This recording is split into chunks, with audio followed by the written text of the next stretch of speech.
Good evening, ladies and gentlemen. Welcome to Amerikahaus and welcome to our lecture tonight. It's my great pleasure to welcome our guest, Jean-Pierre Morin. Welcome to our virtual lecture organized by the Bavarian Amerika-Akademie in cooperation with the Amerika Institute at the University of Munich.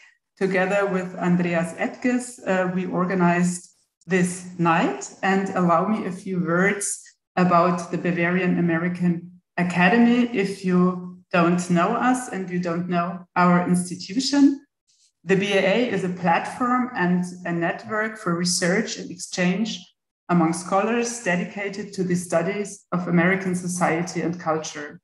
We are physically located at the beautiful renovated Amerikahaus here in the center of Munich, and I would have loved to welcome you here, but today it's just a virtual lecture, and we also love this format. And our approximately 200 members are specialized in fields as history, geography, literature, media and the arts, religion, political sciences, economics, and often these fields are intertwined and interdisciplinary projects are researched. Our program also includes annual conferences, international summer school, film screenings, and many other events for the academic community, as well as for the wider public. We also support young scholars with a fellowship program. We offer travel grants, and we award one outstanding scholar with the BAA Dissertation Prize every year.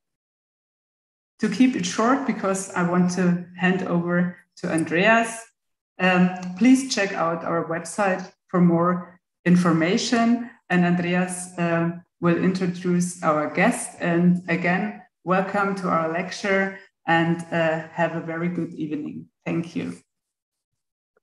Yes, thank you, Marga, and it's always a pleasure to cooperate with you and organize events.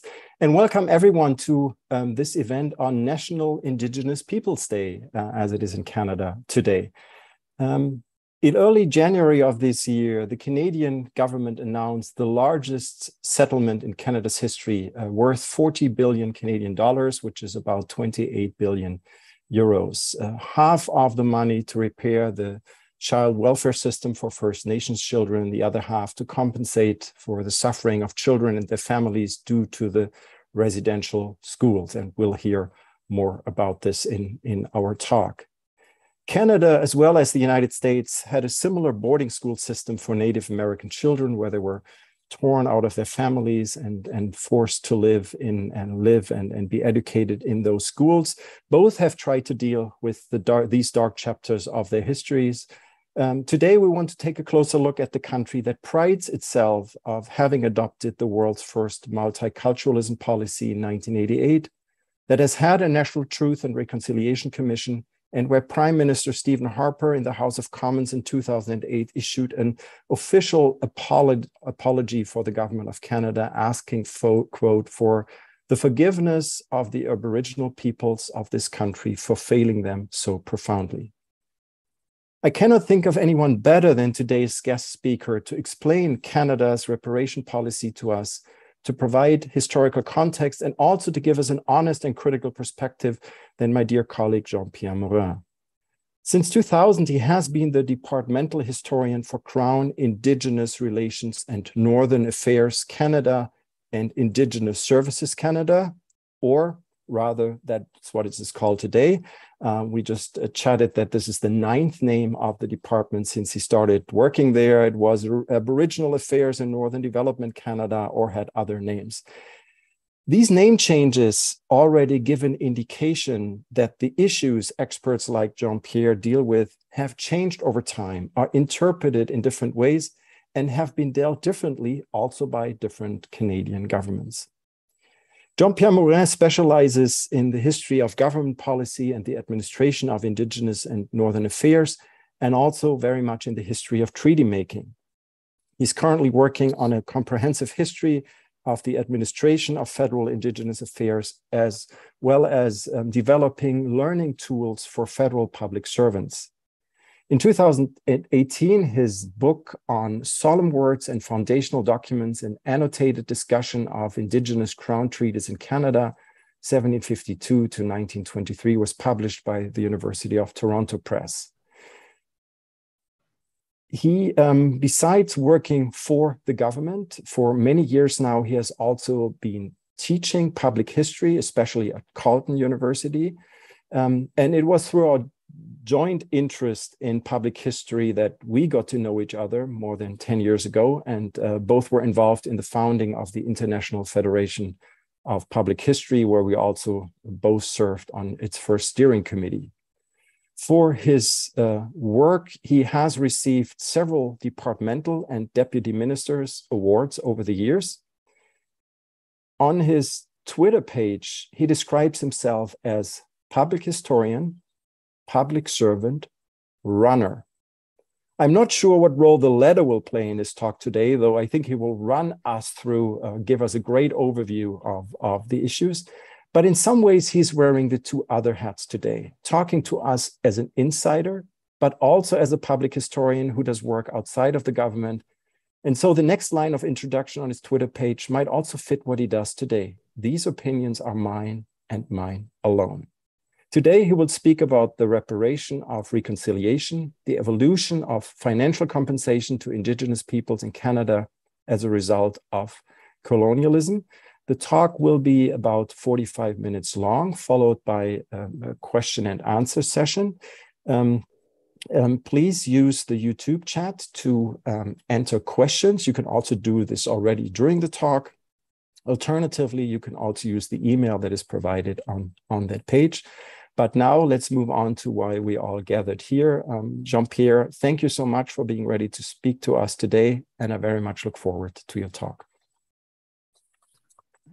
Thank you, Andreas, and thank you all for inviting me to come and speak with you here today. As Andreas mentioned, it is National Indigenous Peoples Day in Canada, which is a day to commemorate the history and the cultures and the heritage of Indigenous peoples in Canada.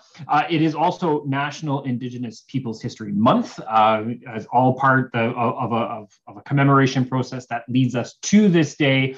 But I would also like to acknowledge that I'm speaking to you from Ottawa, Ontario, Canada, the capital of Canada, which is located in the unceded traditional territories of the Anishinaabe peoples. Today, throughout our talk here, we'll be going over a number of issues. And before I actually go in that, let me share my screen so we actually can see this presentation. We will be covering the topic of reparations of reconciliation and what exactly this term reconciliation means from a Canadian perspective. The evolution of financial compensation to Indigenous peoples in Canada as a result of colonialism is something which is central to the current policies of the government of Canada and how Canada is trying to atone for the errors of the past, as well as compensate the victims of colonialism, but also the systemic failings of Canada's government and its administration towards the Indigenous peoples of this country. During the talk today, we're going to roughly follow this overview where we're looking at four very specific categories. Here, we're going to have an extremely short historical context of settler-Indigenous relations in Canada to give you a bit of context as to what all of these, the reasoning behind these reparations, as well as breaking it down into three very specific categories. These are the large categories that all forms of reparation fall into: public apologies and the compensations that go along with it, the resolution of litigation, those court actions by Indigenous peoples and communities against the government of Canada, as well as the process that exists for addressing any other historic claim that there are against the government of Canada for a wide variety of reasons. Ultimately, in Canada, this forms a very large element of our policies and our processes going forward, how we as a government, and I will be using the the so-called royal we, to speak about the government from an insider perspective. And as Andreas mentioned, I am somewhat critical. I'm actually critical of most things my government does, and I will happily criticize them inside this talk. This talk will not only be about what we have been doing, but what we are also failing to do as we move forward trying to address these issues. Now, before we go into this anymore, I think it's necessary to have a small point on terminology. Many of you may be aware of some of the terms that are used in other countries around the world, or even what is used in Canada, but I do want to hit the point of how I will be using that terminology here during this talk today. First off, there's the issue between Indigenous versus Aboriginal. In Canada, the current terminology that is preferred by these specific groupings is the word Indigenous Peoples in Canada, not of Canada. The issue of the possessive is one to be avoided at all times. In Canada, there is a legal concept which is called Aboriginal Peoples and Aboriginal Rights. This derives from the 1982 reform, the repatriation of the Canadian Constitution, that actually recognized these Indigenous peoples as defined within the Constitution of Canada itself. And those groupings, while in 1982, the term Aboriginal was the more commonly used name, today the term is Indigenous that is preferred by these groups. In Canada, these specific Indigenous groups break out into three specific groupings: First Nations, Inuit, and Métis. So First Nations is, as you can see in the next section down on the slide, is the discussion between Indian, Native, Native American, American Indian. This is the grouping that we are speaking about here. This term here, the term Indian, is the historic colonial term that has been used for centuries. It is largely considered offensive by many Indigenous peoples in Canada, specifically First Nations. But in Canada, it is a legally defined term, the word Indian, as it is written there. It is part of the original Canadian Constitution of 1867, where Canada became mostly independent from the United Kingdom. But it's also built into legislation in Canada, such as the so-called Indian Act, that defines who is an Indian for the purposes of the Act and who can receive services. The term Indian, Native rather, that was used throughout the mid-20s was a gentler way of replacing the word Indian, but it also includes Inuit. Inuit is the modern term. You are probably familiar with the word Eskimo, which is highly offensive to Inuit peoples. And it is one that we highly recommend that you avoid at all times. The word Native also is not well liked by the Indigenous communities in Canada, even though it is still widely used across North America, both in Canada and the United States, by Indigenous peoples and non-Indigenous peoples. In Canada, the term that is usually used to describe this specific grouping of Aboriginal peoples is the term First Nations. You will also see the term First Peoples, but First Peoples tends to also be a broader sense to include Inuit as well. In Canada, First Nations refers to that specific grouping of the three Indigenous groups. It represents about 70 different nations, that's 70 different language groups, 630 communities spread out across the country. Métis, this third category, which you may or may not be as familiar with, represents the peoples that emerged from the contact between First Nations and European settlers. This is a group that evolved separately from the two, but borrows from the cultures of the two others to create a brand new culture, one that's different and distinct from the others. These three distinct groups in Canada are what we define as Indigenous peoples, and whom we will be speaking as whenever I make any reference to Indigenous peoples in Canada. I speak of all three groups together. One final comment here, which is the word crown. I will be using the word crown throughout this presentation. That is because I am in Canada and I work for the Canadian government. and we borrow a large portion of our institutions, or copy would be a better way of describing it, from the United Kingdom. In many Commonwealth countries, former parts of the British Empire, the crown is the abstract concept representing the state as well as the monarch herself, in our case currently.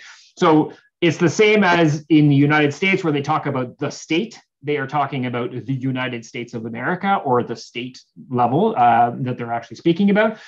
So if there is a distinction between the state, the crown as the government of Canada versus the crown as the monarch, I will be making that very clear distinction in the presentation itself. Ultimately, for Canada, there's one more word which I realize I haven't included on here, which is the word reconciliation. Reconciliation is a term that Canada and like many other countries have used in the last 20, 30 years to describe the process of trying to address outstanding colonial errors, grievous actions of government, as well as reparations and transformations of Canadian society. In Canada's context, reconciliation means the process of bringing the non-Indigenous and the Indigenous peoples of Canada together to form new ways of working together to move forward in cooperation and in a manner that is supportive to the needs and realities of all peoples who live in Canada.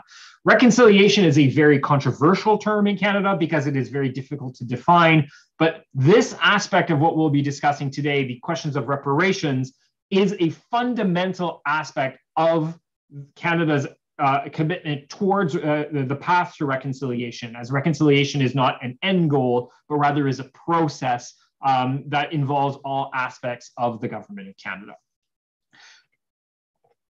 Turning to the history a little bit here, as I mentioned, we will be bringing forward a very, very quick history of the context of settler-Indigenous relations in Canada. I've limited it to 4 slides so that it is an immense amount of information compressed into a very small amount of text.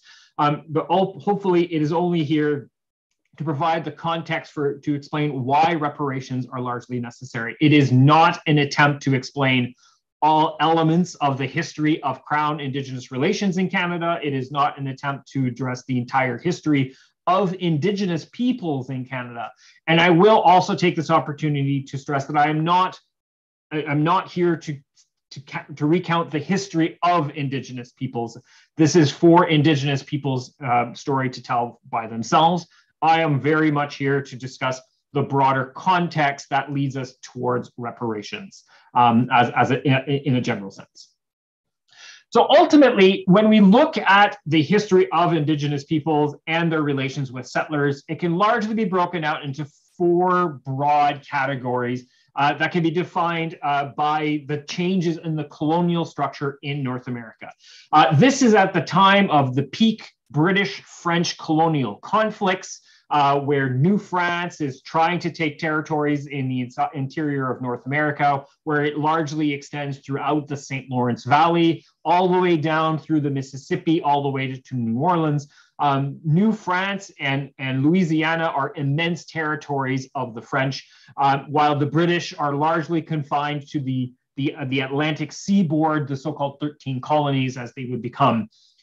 For the British and the French, these relationships that they have with Indigenous peoples are largely built on the needs of Europeans arriving in North America, either for defense, in other words, forming military alliances with local Indigenous populations against other Indigenous populations, or most likely against other European powers. These are the famous Haudenosaunee or Six Nations, Iroquoian peoples alliances with the British against New France, for example, or the alliances of the French with the Huron and the Algonquin peoples against the British and the British colonies. All throughout this is where you start to see the beginning of treaties and other formal alliances that are actually being established.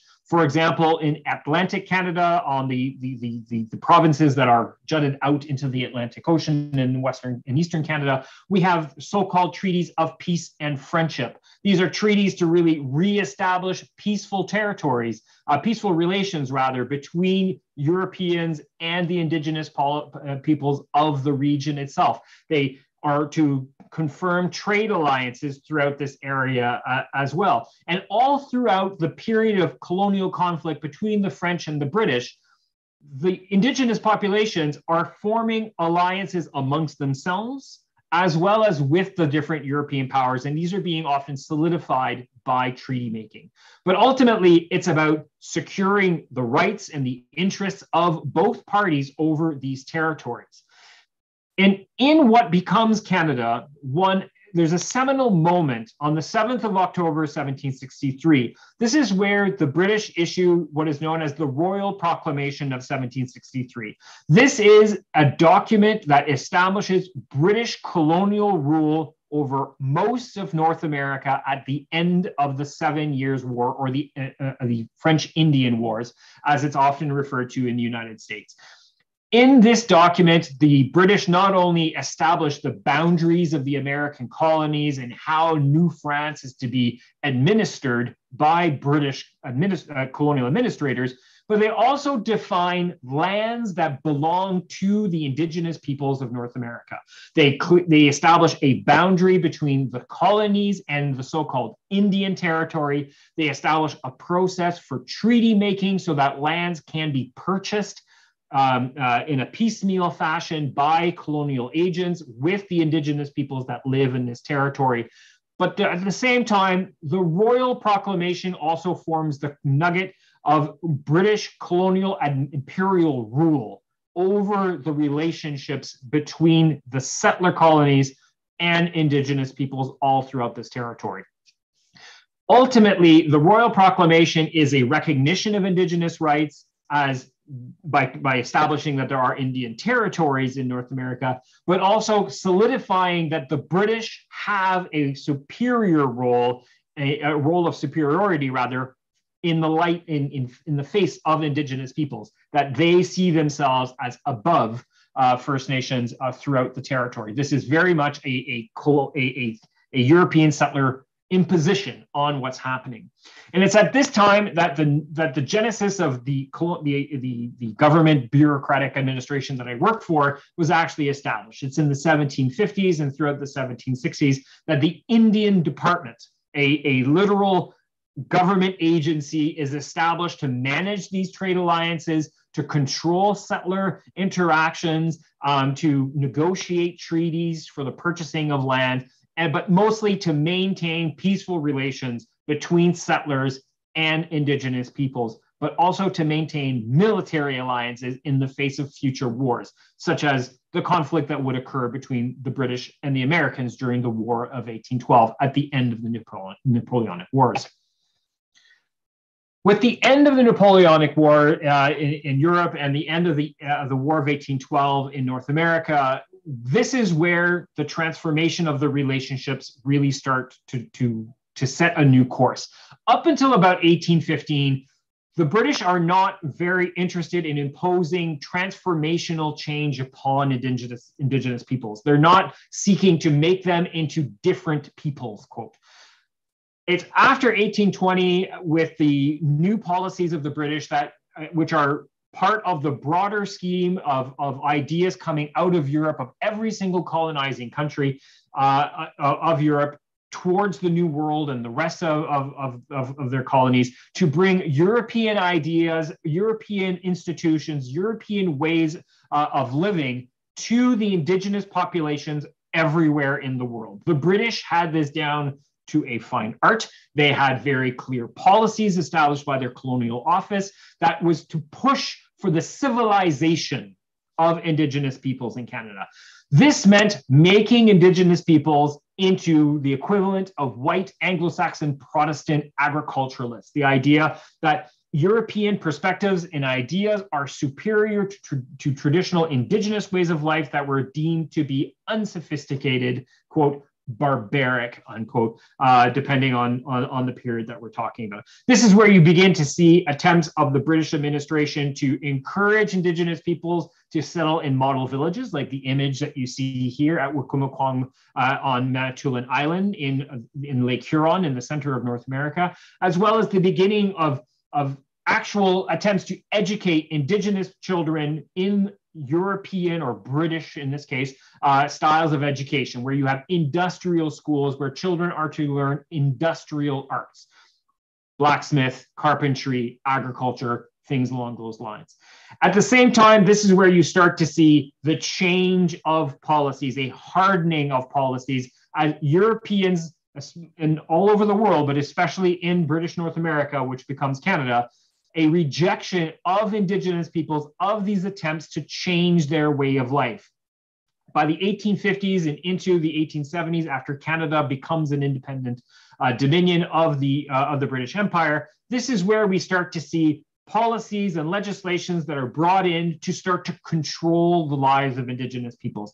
Children are forced into schools, into residential schools. The Indian agent, the government official that is sent to these communities can decide the fate of the community itself, whether lands that are set aside for these communities is to be sold. The decisions of the community are stripped away, and government officials are literally controlling every single aspect of Indigenous people's lives. In the 70 years after the passage of the Indian Act, probably one of the most coercive and discriminatory pieces of legislation ever adopted in Canada, and I will point out still in effect to this day, the Indian Act becomes a tool of repression and systemic discrimination towards Indigenous peoples. Just to give you a very, very small sense, the Indian Act controls how you could name your children, where you went to school, what kind of wheat you could grow on your farm, what happened to your estate when you died. The Indian Act even controlled whether an Indigenous person defined by the Act had the right to hire a lawyer. In other words, they weren't. The government would act as their lawyer at the peak of paternalistic policies. By the 1920s and the 1930s, the general attitude of Canadians towards Indigenous peoples is actually starting to change. We can clearly see in Canada, in the literature throughout this period, that many Canadians are critical of the policies of the government towards Indigenous peoples, that they see that Indigenous peoples are being mistreated and that they are being kept at a lower level or lower quality of life than other Canadians. At the same time, the contributions of Indigenous peoples during the First and Second World War are not to be neglected. At a time where Indigenous peoples had no rights to vote, no rights to representation of lawyers, no basic civil rights as other Canadians, 35% of all eligible Indigenous men volunteered to fight in both the First and Second World War. When they returned to Canada, where they were largely treated as equals during their military service, they returned to Canada to find their political and legal status reduced to the level of minors as under the law. And this led to the creation of the first Indigenous organizations and associations to push for the improvement of Indigenous people's rights in Canada. Unfortunately, by the 1950s and 1960s, when the first social programs are being created in Canada, Indigenous peoples are so far, the gap between Indigenous peoples and non-Indigenous peoples is so wide that the deficit in bringing new programs and services to assist in the welfare and the healthcare of Indigenous communities is extremely challenging. At the same time, racist policies still exist throughout these policies themselves, even though they pretend to be more enlightened by the 1960s. School programs and residential schools, as we'll discuss momentarily, still exist, and there's still children being taken away from their homes. For example, the term 60 scoop that you see here on the screen refers to a process of the provincial governments, the lower level governments of the provinces of Canada, that applied their child and family services policies and programs onto Indigenous communities. and the inherent racism and discrimination inside the system meant that Indigenous children were literally taken from their family homes for the smallest of possible reasons and sent into adoptions and foster care all throughout Canada and around the world, stripping Indigenous people, Indigenous children rather, from connections to their communities, to their families, to their culture and their heritage. By the 1970s, it is clear. There is a study that's conducted in the late 1960s that identifies that almost every single Indigenous community in Canada is completely crippled. It has absolutely no infrastructure, where Canada in the 1970s has one of the highest qualities of life of any country in Canada.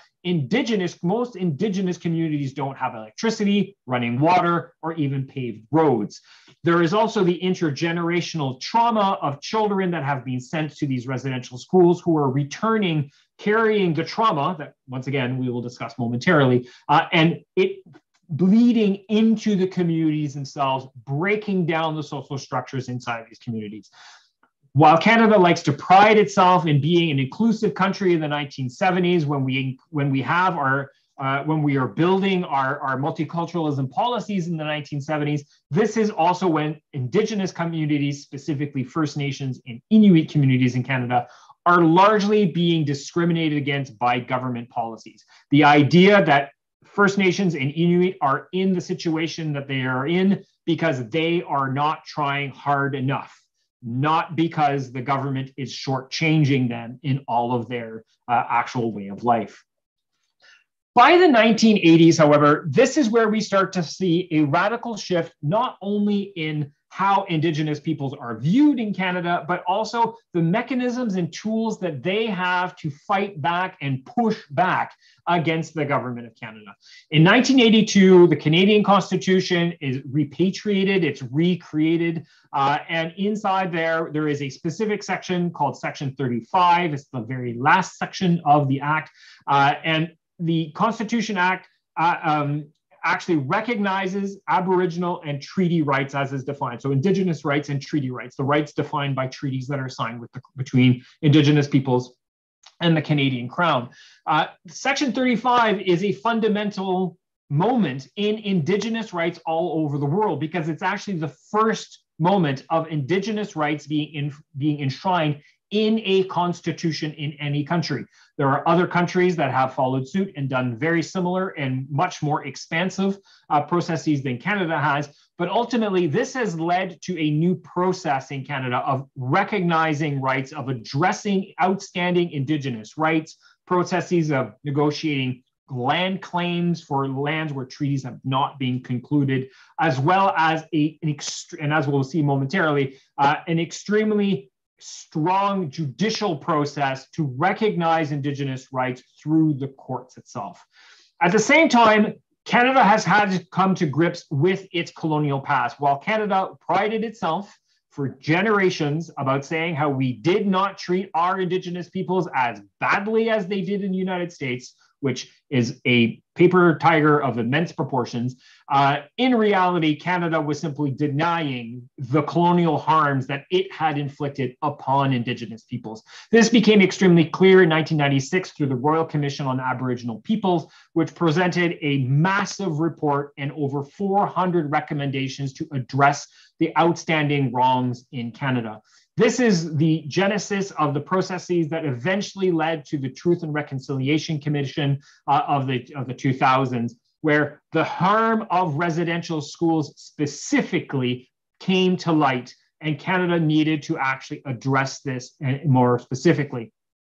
At the same time, there are protest movements that have pushed for more rights, for better recognition of Indigenous ways of knowing and being, traditional ways of governance with Indigenous peoples in Canada. The Idle No More movement is the most recent. The title of it, Idle No More, refers that Indigenous peoples will no longer be idle to the actions of government, the abuses of government, and they have pushed the government of Canada towards improving all kinds of aspects of the well-being of Indigenous communities. One of the key aspects of the I'll Know More movement is the problems with internal infrastructure in communities. In Canada, a country that has, as I mentioned, routinely ranked in the top 10 of so-called best countries of the world, in 2015, there were over 400 boil water advisories in First Nations communities. And one community, still to this day, has had a boil water advisory for 27 years, where they are not able to drink the water that flows out of their taps. The Truth and Reconciliation Commission that was established in 2009 was established to specifically look at the horrors of the residential school system. Once again, we'll talk a little bit more of what that means. But it actually came out in 2015 with a series of 94 calls to action. How Canada should actually address this outstanding relationship. What must it do? It includes everything from reparations, as we will be discussing today, to more apologies, an apology from His Holiness, the Pope, who is expected to come to Canada this summer, and many are anticipating that he will be issuing an apology. Based on these calls to action, the government of Canada since 2015 has completely transformed its agenda and how it wants to deal with Indigenous peoples. Is it doing a good job? As a historian who is currently embedded in the middle of it, that's a little difficult to tell. We're not quite sure where this will lead. This is still a very early stages of a very long road ahead of us. Reconciliation is not something that can be achieved overnight. It will probably take generations, as it will require societal change, not just of government and how government operates, but non-Indigenous peoples in Canada, so that they understand why a $40 billion settlement is appropriate or even required, as well as other aspects, such as even why National Indigenous Peoples Day exists today. So turning to the three elements of reparations that I indicated off the top, we'll start off with public apologies and the compensation that flows through that. And for this, I will use the first true public apology towards Indigenous peoples that occurred in 2008 that Andreas mentioned off the top. This is not the first public apology or form of compensation that the government of Canada has actually undertaken, but it is the most important when it comes to Indigenous peoples in Canada. There are other compensations that have been issued in Canada. There was apologies for the internment of Japanese Canadians during the Second World War, Ukrainian Canadians during the First World War, as well as German and Italian nationals in Canada during the Second World War as well. When it comes to Indigenous peoples, however, this is a very different process, because when we turn and look at the residential school system, we are talking about a widespread government-sponsored process that existed for over a century, that willfully took Indigenous children out from their homes and placed them specifically in government-controlled religious institutions that were designed to destroy their Indigenous way of life, their Indigenous culture, and their knowledge. The schools that were established in the 1880s are not the first type of residential schools. Residential schools implies that somebody resides at the school. There are other forms of residential schools that existed before this, but they were much more haphazard and not government sanctioned. The schools that were established in Canada in 1883, as promoted by Canada's Prime Minister at the time, Sir John A. Macdonald, were based on an American model known as the Carlisle School. This was established in Pennsylvania, in Carlisle, Pennsylvania, and it was designed to destroy, literally, it was written over the door of the school to kill the Indian in the child. And it was, the idea is that you are separating the child from the quote, negative influences, unquote, of the home. In other words, the fact that Indigenous children spoke their traditional languages at home, that they received traditional culture and traditional teachings from their elders and from their family at home.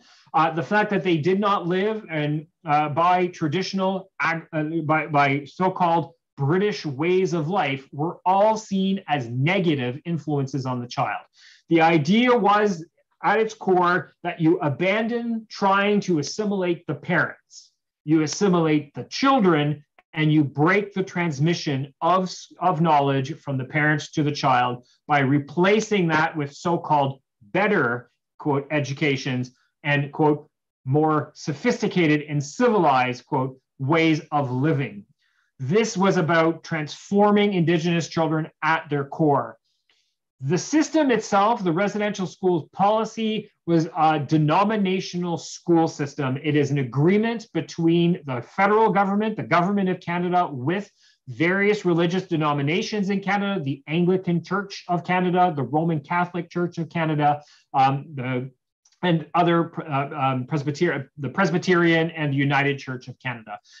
These religious organizations would run the schools under the auspices of, through the authority rather, of the government of Canada that paid for the schools themselves. This was a partnership, but the government of Canada only really had one obligation, one requirement rather, that the children were to be educated away from their families. It was up to the religious organizations to decide the nature of the education, the level of curriculum, the type of curriculum, whether how the schools were to be run, what religion is actually to be proselytized inside these institutions.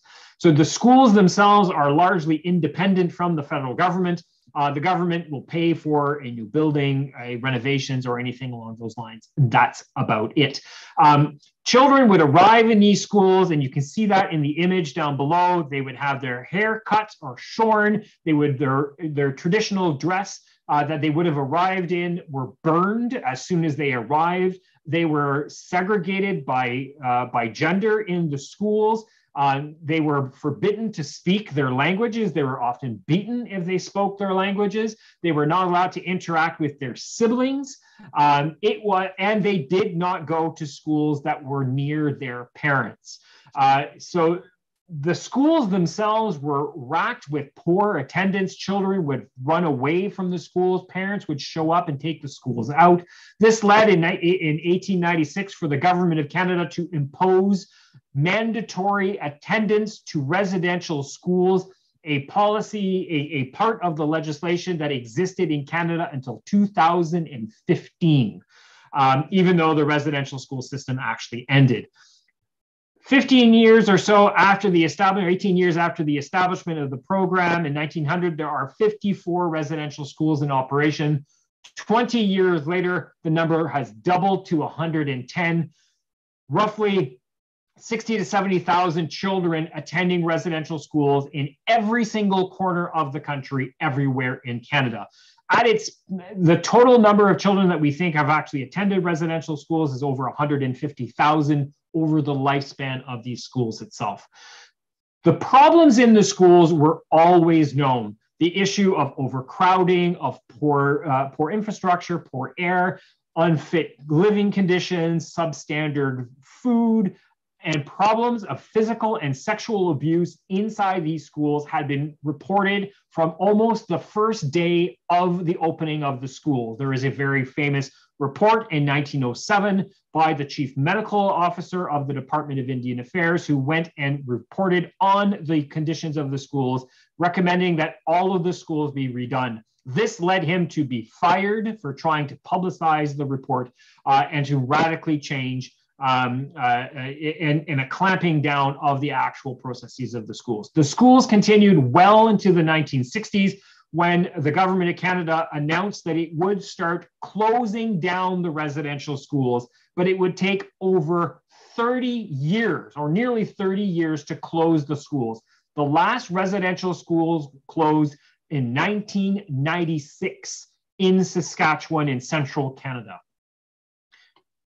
The abuse that children suffered and experienced in residential schools was widespread and extremely well known, but government refused to admit that a problem existed at the time, declaring that it was so-called a quote, a few bad apples, unquote, in the schools who were causing those problems, and that it was not a systemic problem. The Royal Commission of Aboriginal People actually dedicated an entire volume of its 5-volume report on the abuses experienced in residential schools and the trauma experienced by children at these schools. And an extremely prominent national chief, Phil Fontaine, that is him that you see in the bottom right of that image that you see there with the Western headdress. They brought this information of his own abuse and his experiences as residential schools. This led to a massive amount of civil litigation against the government of Canada in the 1990s, to the point where the government of Canada could no longer deny the experience of Indigenous children throughout these schools. This led to a massive negotiation between Canada, the churches that had run these schools, and survivors that culminated in the Indian Residential Schools Settlement Agreement, or IRSA, as it is commonly known. The settlement agreement set out, as we'll see in just a second, the amount of monies that people were to be received, the kinds of actions the government of Canada would undertake. It demanded an apology by the government of Canada. That's the one that was referenced at the beginning in June 2008. That was made by the Prime Minister of Canada, the Right Honourable Stephen Harper, in the House of Commons. During his speech, he said, for the first time in the history of Canada, by a federal politician, that the government of Canada had committed colonial acts against Indigenous peoples and admitted the harms of these policies towards Indigenous peoples. 2008, it was an extremely long time where Canada basically denied that we had actually committed any wrong. Another element of the agreement was the establishment of the Truth and Reconciliation Commission that was specifically established to examine the harms done and to establish lessons learned from the experiences of residential school survivors. Those are those 94 calls to action that I mentioned earlier. Just to give you a sense, the settlement agreement itself is broken down into 2 distinct compensation packages. One known as the Common Experience Payment. This is a core amount of funding that went out to every single residential school survivor. If you went to a residential school, you received $24,000. First off, right off the top. The second element of that is known as the Independent Assessment Process. This was a process to establish how much compensation an individual should have on the kinds of abuse that they received during their time in residential schools, how long, the nature, the scope. Having had colleagues who have worked on this process, this is a horrific process, both for the people who had to literally write out on a piece of paper the kind of abuse that they experienced and they survived, as well as people on the other side having to read these documents to try to assess what that means.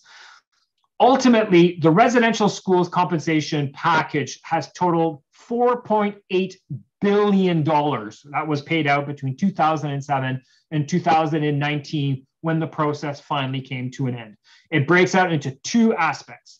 You have $3.18 billion for the independent assessment process. That's the additional harm that went out to over 38,000 individuals, and another $1.6 billion for the common experience payment to over 79,000 people.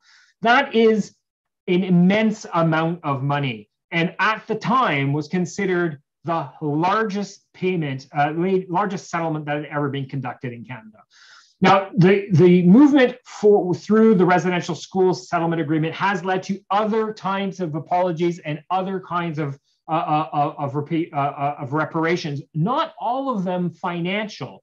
For example, there is a relocation of Indigenous peoples, of Inuit, to the extreme high Arctic in the 1950s as part of Canada's efforts to bolster its Canadian presence in the North during the Cold War. An apology was issued in 2010. And instead of direct compensation, here it was an establishment of specific programs for compensation. There's also what's known as the Newfoundland and Labrador residential schools apology. The reason for this one being different is that the Newfoundland and Labrador was not part of Canada until 1949. So this is to address the residential school experience of those who were outside of those periods. There's been another of other apologies as you see them here, and these are not tied to specific compensations directly to individuals, but the establishment of funds and programs to help with community impacts, such as the treatment of Inuit who suffered tuberculosis. Tuberculosis is a major problem with Inuit communities to this day. Inuit of Canada and Inuit of Greenland have the highest rates of tuberculosis in the world. So there's specific remediation programs that are established through those specifically. Now, turning to a different category, which is the resolution of outstanding litigation. The government of Canada, like most Western countries, is a highly litigious place.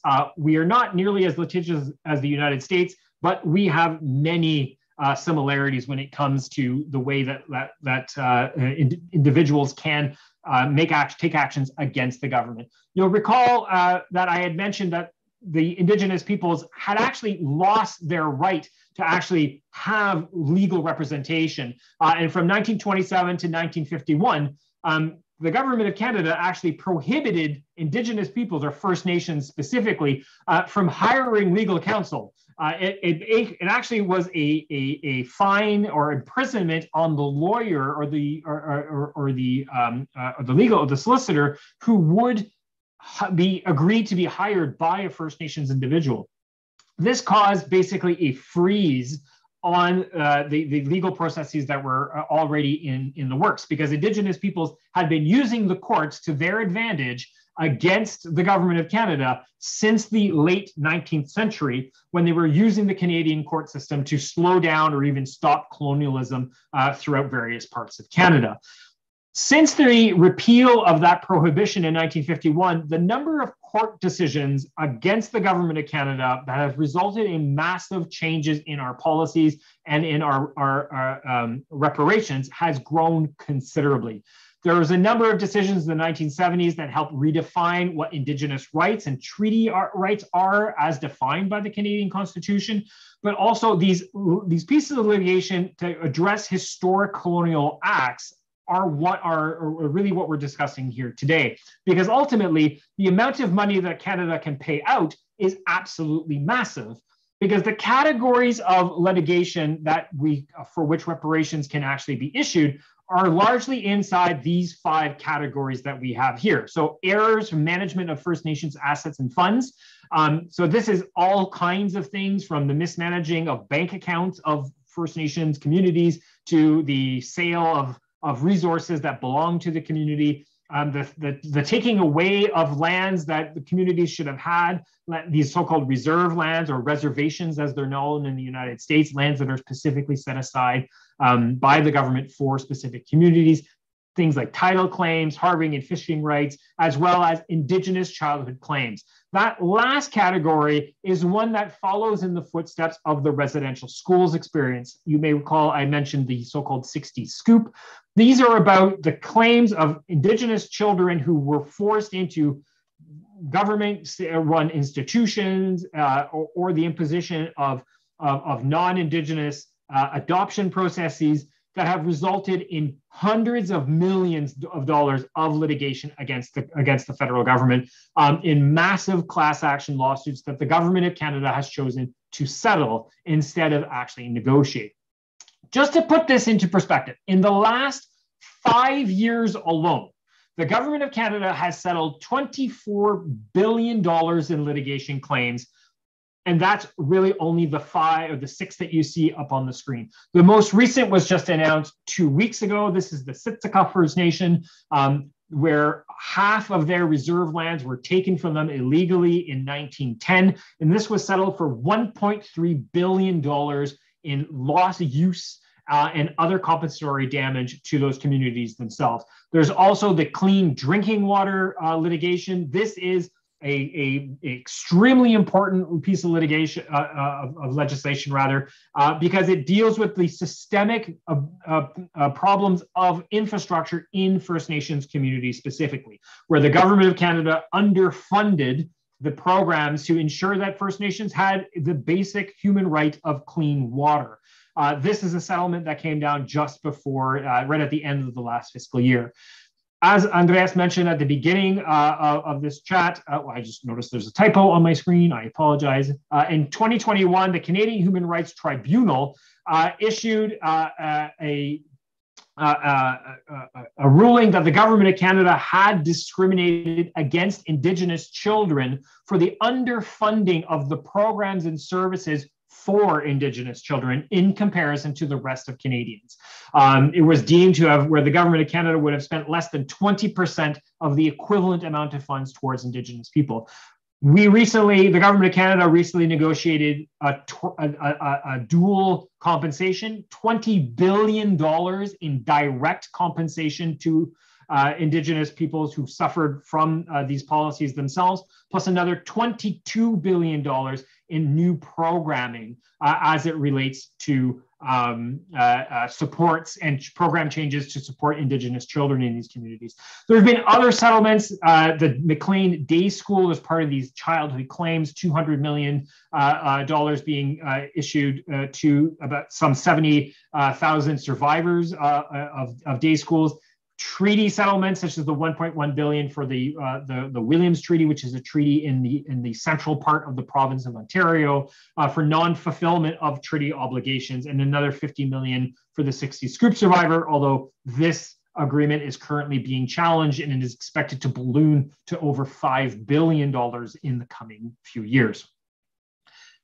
The last category that we're going to address will seem very similar to some of the issues that we've discussed from the litigation perspective. These are outstanding historic claims for which a process actually exists to resolve them in an out-of-court process.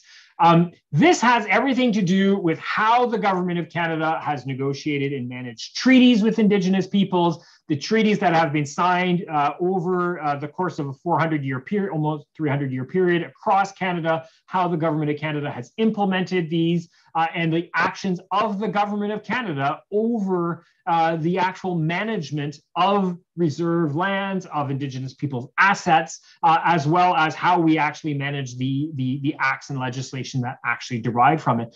Indigenous peoples have been pushing for a process to actually resolve these outstanding claims since at least the 1940s. There was a parliamentary committee that actually recommended that a specific commission be established to resolve these outstanding claims. But the government of Canada did not actually act on it for another 30 years when a new process, a new policy was established in 1973 called the Statement of Claims of Indian and Inuit People. This was a dual process to address outstanding land rights, which is known as the modern treaty process, but as well as in the case that we're discussing here, to address any outstanding claims that the government of Canada had, that Indigenous peoples rather had against the government of Canada. This policy has been modified several times, most notably in 2008 when a tribunal was added to it. And this policy is currently being contemplated for a new revision and new updating because it's now already considered outdated. Now, what we're talking about here are called specific claims, claims of a specific nature. And these here fall into very clear categories. So obligations of the government of Canada to fulfill. So basically, Canada did not discharge its legal obligations. With respect to treaties, it didn't actually do the things that are promised in the treaties that have been signed over time, as well as the mismanagement of lands and First Nations assets. This seems like a very, very narrow category. It is specifically designed to move these kinds of claims out of a litigation process into a dispute resolution process. In other words, it is a negotiated process to address outstanding wrongs and longstanding grievances. Today, we really see this as a fundamental aspect of reconciliation, addressing past wrongs and providing compensation for lost use, for the harms that it's done, and also to help rebuild Indigenous communities. In this case, as I mentioned, this is also a massive amount of money. Since 1973, when this policy has come in, there's been 592 claims that have been addressed for a total of $8.9 billion. This is much, much more than anyone ever thought we would have. And it was largely believed that we would be finished the process very, very quickly. Today, you will note that last line there, that there are 623 active claims that are currently being managed and negotiated inside by the federal government of Canada. That is more than have been settled in totality since that date. There are still many more sums of money that will be paid out to Indigenous communities for the damages that have been done. Ultimately, the government of Canada, my apologies. The government of Canada has been in a process for a considerable amount of time to try and bring compensation for the harms that it has done. This is a very difficult process. It's a very expensive process, and one that continues and will continue into the foreseeable future as the relationships between Indigenous peoples and the government of Canada continues to evolve in this larger process of reconciliation in Canada. I will stop there because I've already spoken longer than I probably should have, and I welcome any questions or comments that you may have on this topic.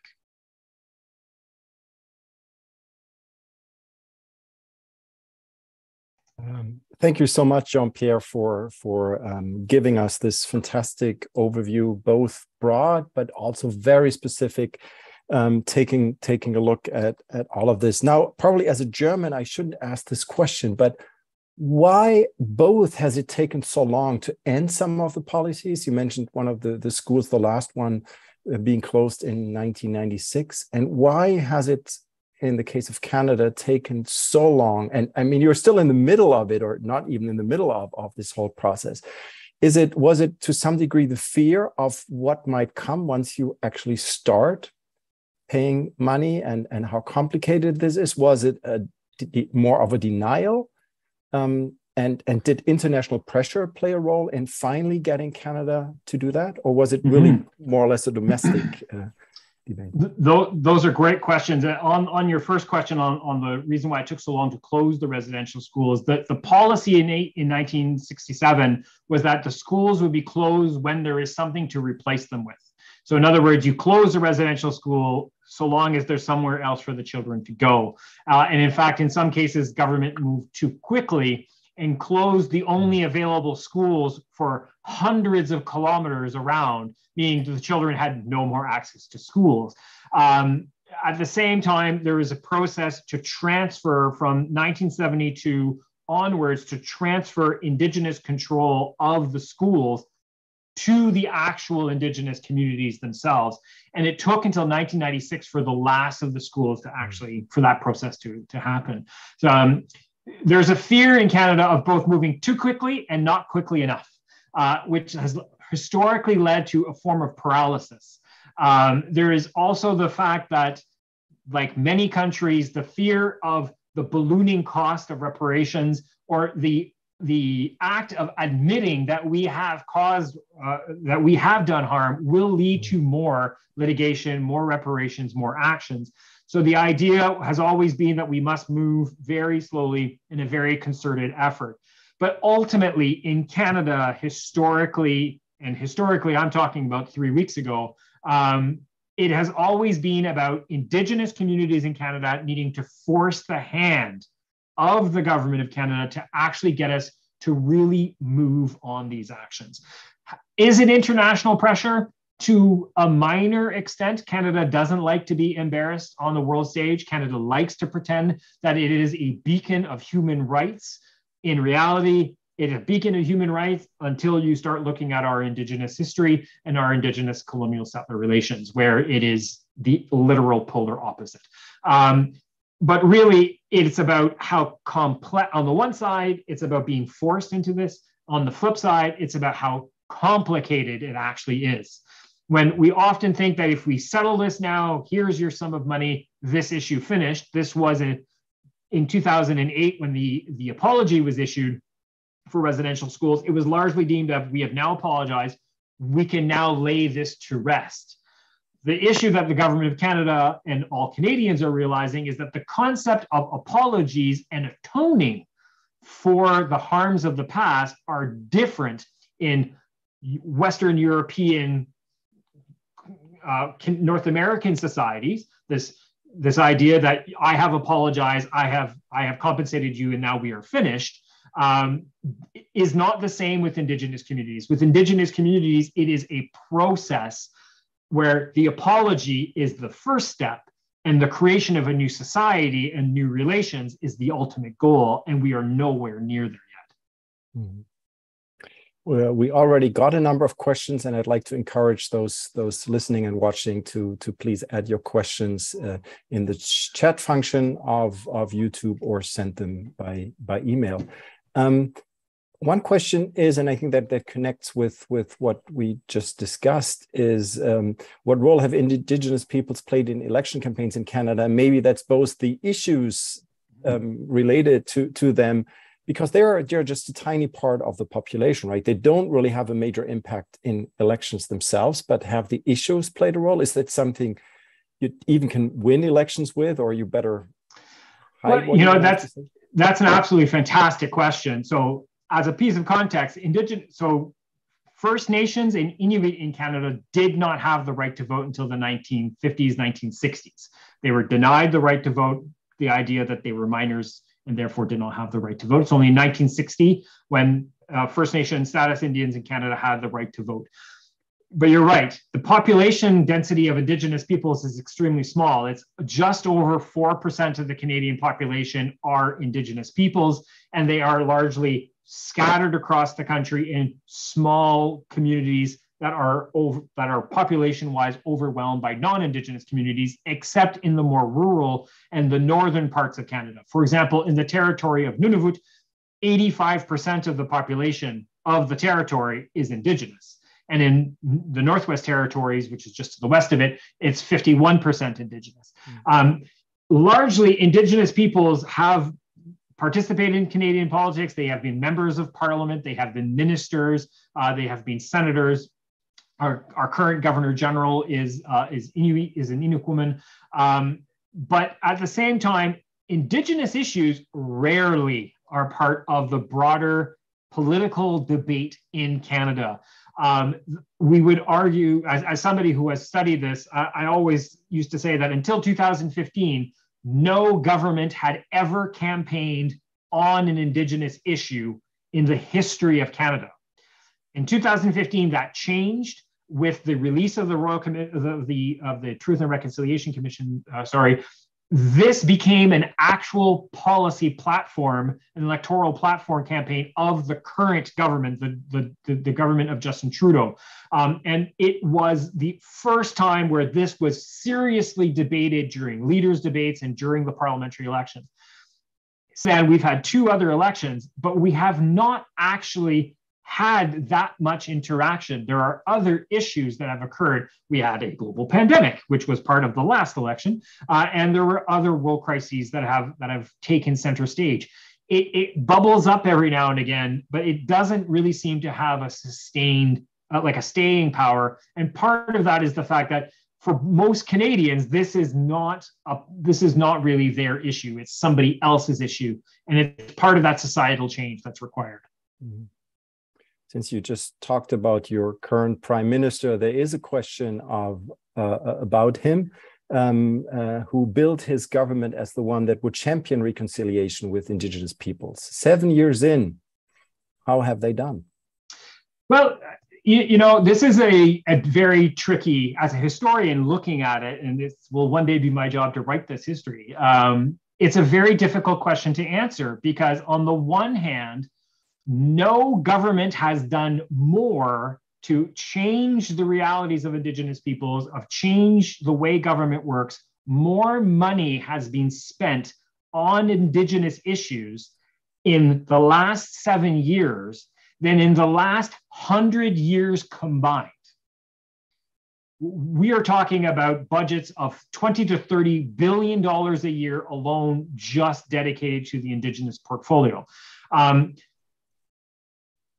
as a testament to how difficult it is and how much the Prime Minister promised in 2015, over-promising is something politicians have a tendency of doing until the rubber hits the road and they realize how difficult it actually is. The road to reconciliation is extremely bumpy, very unclear, and largely there isn't one road to follow. So it's an extremely complicated process, and everybody thought it would be much more simple to actually do. You would think that like addressing clean drinking water in a community would be easy. You go into the community, you build a new facility, paf, they have new drinking water. But there's built-in systemic discrimination in the bidding process to actually get the companies to be able to go in and fix the plant that have delayed these issues immensely. Ultimately, is he doing well? Sure, he's doing better than anyone else. But is he, in the long run, doing the right job? Only time will tell him that one. Mm-hmm. There's another question about, well, connections between the First Nations people of Canada and Native Americans in the US. Does an exchange exist? Maybe you can also say a few words about how the policy, especially of the last 5 or 10 years, compares to what you see. Where has the United States, in your view, done a better job, and where maybe has Canada done a better job? But also the question that was asked here. So to answer that actual question, the relationship between the U.S. and between American First Nations and other Indigenous groups and Canadian Indigenous groups is quite strong, especially with specific groups such as the Haudenosaunee Confederacy, the what we used to call the Iroquois Confederacy. They actually straddle both sides of the border. It's the same thing with the Passamaquoddy, the Salish peoples in Vancouver, in British Columbia and in Washington State, or the Dakota and Lakota peoples in the Great Plains, who are on both sides of the border, and as well as the Blackfoot. So there is a lot of interchange and exchange amongst those groups there that are closer to the border, but there isn't a formal process between, say, the Assembly of First Nations, which is the umbrella group for First Nations organizations, and the one in the United States, of which there isn't one. In the U.S., it's a much more diffuse process. And that has largely to do with the history of the relationship between the American government and the states, the individual states, with Indigenous peoples. In Canada, everything is at a federal level. It is the government of Canada's relationship with Indigenous peoples, and the provinces really, until very recently, have tried to stay out of it. From the American perspective, there are American reservations, there are state-level reservations, there are different kinds of status that vary from region to region, and there's a very different nature of the reality between how the government of the United States interacts with its Indigenous population.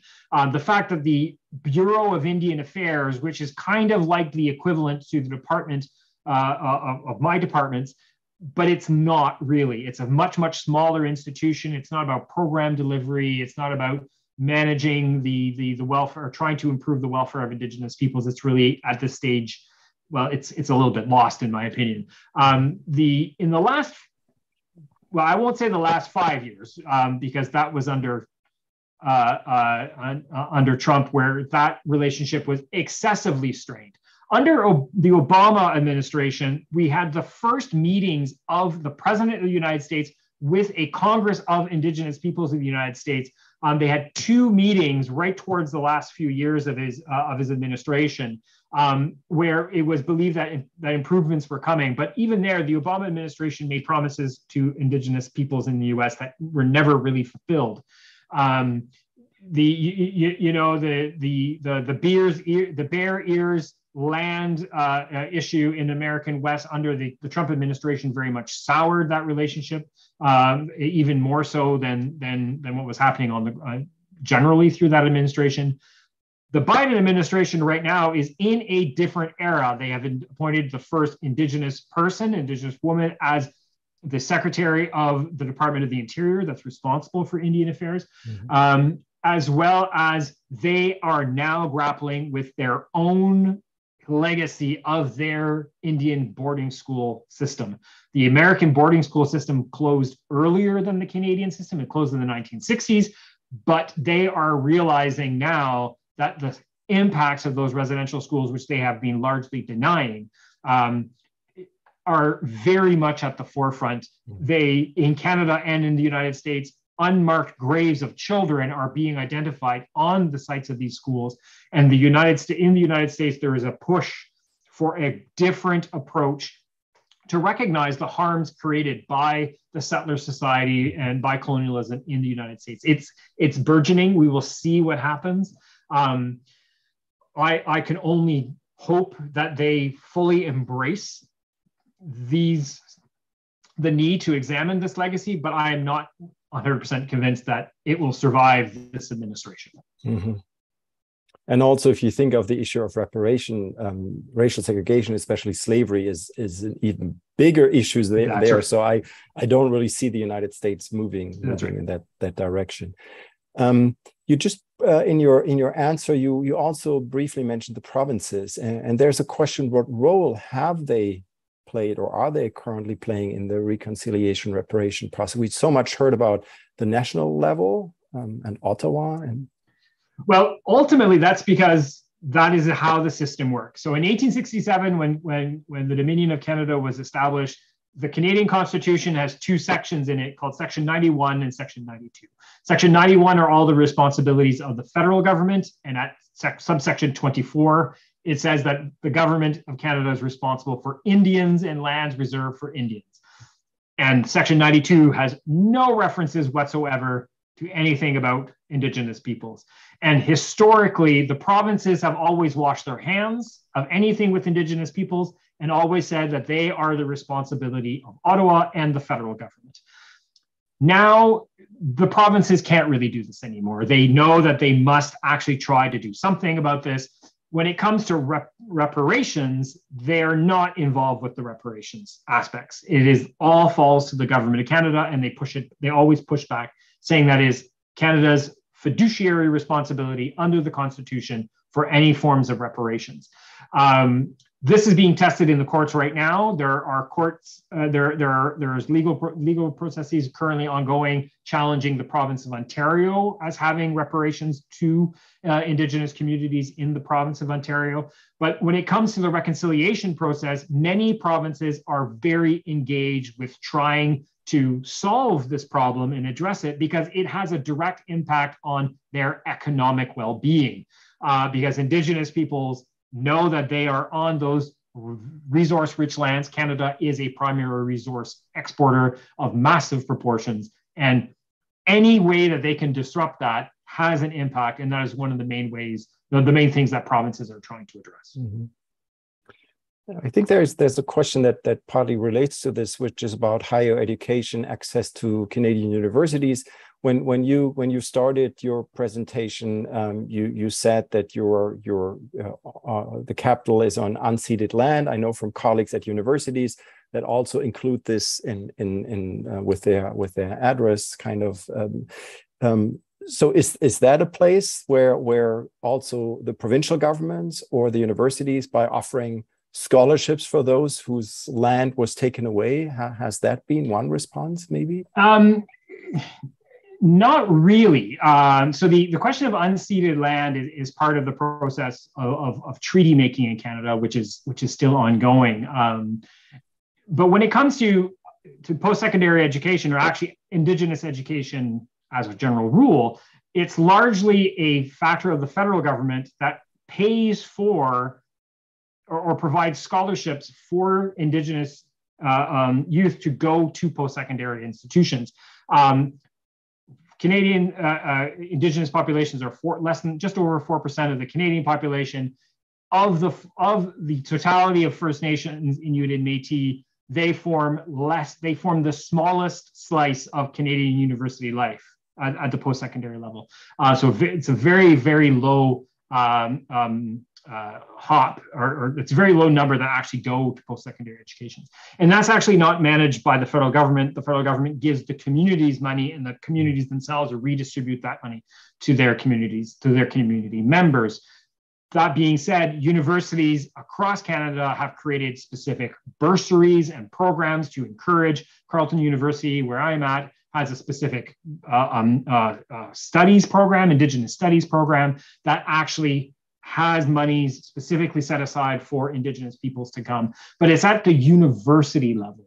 It's not at the government level. And the provincial governments and universities are in Canada are at the provincial level, they're not at the federal level. The provinces have been very reluctant to actually go down that path, even though they like to talk the talk. They haven't quite put their money where their mouth is yet. Mm-hmm. There's another question about what is the Canadian government doing currently to counteract the prevailing structural injustice from environmental racism and injustices in the healthcare system, especially considering the psychological effect of the IRS system, higher suicide rates, and so on? That's a great question. So specifically following the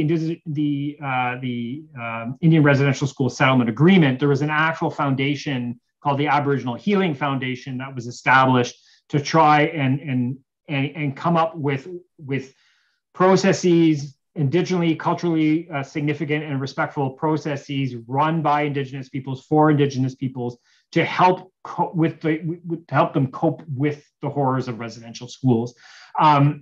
That's one aspect. There are other programs and services that have been designed by the Department of Indigenous Services Canada, which is my sister department. And those programs are designed to try and provide those kinds of support. The problem that we have is that everything that we have in Canada is based on a colonial structure, and trying to create new processes that will address the systemic racism in the institutions on the delivery is extremely challenging. The federal government is currently examining national legislation that relates to Indigenous healthcare and to try to remove racial discrimination, but the delivery is at the provincial level. So provinces themselves are the ones that have to address that inside their actual, in the hospitals, in the clinics, with frontline workers that are actually dealing with that. There have been, in the last five years, several incidents of Indigenous peoples getting unbelievably terrible treatment in hospitals that have led to death of the individuals simply because they were Indigenous individuals. So that systemic racism is permeates everything in Canada, even though we like to say that we are a country that's addressing it. It is an extremely difficult thing to do. The current government has an anti-racism strategy. It seems to conflate anti-racism and anti-Indigenous as the same thing. These are two separate elements in Canada, and trying to find the appropriate tools and mechanisms to address this form of systemic racism has to be done in collaboration with Indigenous partners. And this is currently where we're at. So there's a series of processes to try and find the culturally appropriate ways of dealing with these things. But as everyone is discovering, this is extremely complicated. There is no one Indigenous culture in Canada. Mm-hmm. It varies from region to region, country to country. How you deal with this is extremely complex, and I'm not quite sure how or when we'll actually be able to find true resolution to this problem. Mm-hmm. Thank you. I see no more questions that come from the chat. So maybe let me ask a final question. I mean, you are historian working in and for the government. At the same time, you, as we discussed, you're a public historian. What role can a historian like you play in all of this, besides educating a German audience about that aspect of Canadian history? And so what role can you play, and do you play inside the government, and how can you get involved as a public historian? Yeah, well, as you said at the beginning, I kind of wear two hats. And in fact, I've written for the public historian and history at work for the National Council of Public History on this topic. The fact that I am not just a historian, I am also a senior policy advisor. My job is to take that history, like we're doing today, and repackage it in a way that will actually help government decision makers understand why they need to make the decisions that they're making. So on one aspect, it's contextual, but on the same time, for Indigenous peoples in Canada, that history isn't done. It's Indigenous peoples are in many parts of the world, but many of the groups in Canada don't see history as linear. It is cyclical, and we need to understand that in some Indigenous languages, there's no past or future tense in the language itself. So how can there be something that's happened in the past that isn't currently happening now, that isn't going to be happening tomorrow? So part of my job is to help individuals understand why Indigenous groups are making the statements that they are, why they are so angry at the government of Canada and the rest of Canadian society. For example, I participate in international trade negotiations, as I did just recently, to try and help the parties understand why Indigenous peoples think that they should be part of international trade agreements. So there's an interesting role. It's a unique position that I have. That being said, I have a team of 3 historians that work with me, and our job is to weave that historical narrative and that historical understanding. Alex Green of the University of Essex calls it the historian's toolbox. The way that we as historians think is different than political scientists. I apologize if there's any political scientists on the call. We think better than you do. I'm just going to put it that way. And how we apply that to our thinking and our interpretation and our analysis is a fundamentally important thing. So I think there's a lot of value. I get called upon constantly to help explain what's happening. But at the same time, people are asking me about whether the actions that they're making are perpetuating that colonial settler attitude, because they themselves can't disassociate themselves from their own action. So we are the outside perspective to try and help mold the actions so that we aren't literally repeating the errors of the past, because we literally keep repeating the errors of the past. Well, I think we're going to end on that note now, hoping that the work that you do and others will at least keep preventing making some of the old mistakes and help in that process.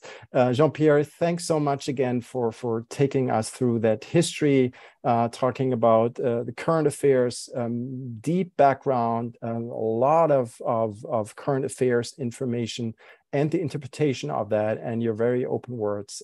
That was really great. Continue the great work. I hope we can have you back, and then for real in Munich and in Germany to speak to us again. Thank you everyone else for listening, for asking wonderful questions. Take a look at what else the Amerikahaus and the Bayerische Amerika-Akademie are doing. Beginning July 7th, there will be the BAA conference, this time on a topic related to the American Revolution, where there are also some hybrid events, so please tune in. Thank you very much again, Jean-Pierre. Thank you, the BAA, for organizing this. Thank you all for taking part, and have a good evening.